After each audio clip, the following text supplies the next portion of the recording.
Pinaghahandaan na ng multimedia personality na si Kaylin Trajano ang pagsabak nito sa International Pageant Competition. Kung paano niya pinaghahandaan ang pagsalang sa Miss Grand International All-Star 2026, alamin sa exclusive report ni Sam Martos. Muling magbabalik sa pageant stage ang aktres, TV host at entrepreneur na si Kaylin Pangibarra Trajano para sa kauna-unahang Miss Grand International All-Star o MGI All-Star 2026. Inanunsyo niya sa social media post ng MGI sa pamamagitan ng headshot photo na irerepresenta ang Pilipinas sa international stage, kung saan ipapakita rin dito ang talent, presence sa stage at higit sa lahat ang advokasya ng mga kandidata.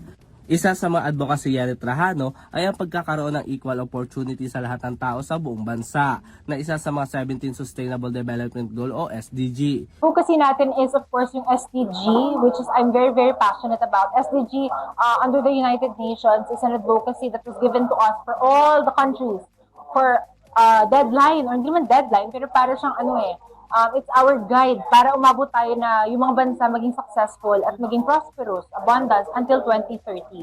So one of those is equal opportunity of equality, to give equal opportunities for all people around the world to sustain themselves. Again, kaya nga sustainable development goals, to sustain your country and make sure that we are prosperous and abundant for the next couple of years. Bukod sa kanyang advokasya, isa rin sa kanyang pinaghahandaan ngayon ay ang kanyang pasarela training para makapagbigay din ng magandang performance.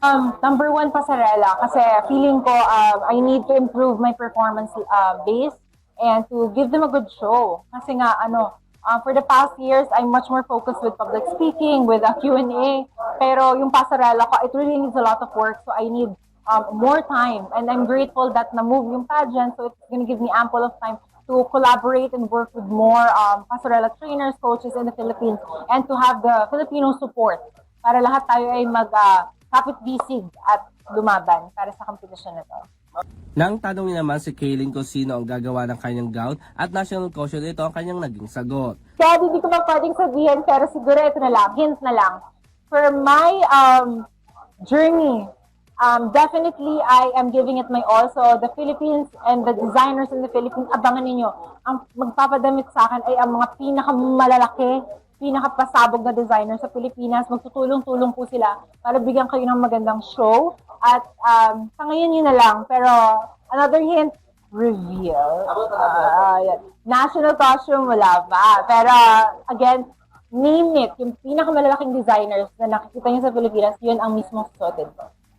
Matatandaan naman na sumali rin ito 2 beses sa Century 2 na Superbuds, Miss Universe Philippines Pampanga, Universal Women UAE kung saan nakuha nito ang corona at nakapaggamit ng ilang award sa Universal Women International. Kabilang din sa mga magre-representa sa bansa, sina Alexia Nunes, Nobel Queen of the Universe 2025 at Miss International Queen 2022 na si Pucia Ann Ravena, na makakalaban din ang ilang kandidata ng iba't ibang bansa. Samantala, magaganap naman ang MGI All-Star 2026 sa darating na May 30 sa MGI Hall sa Bangkok, Thailand.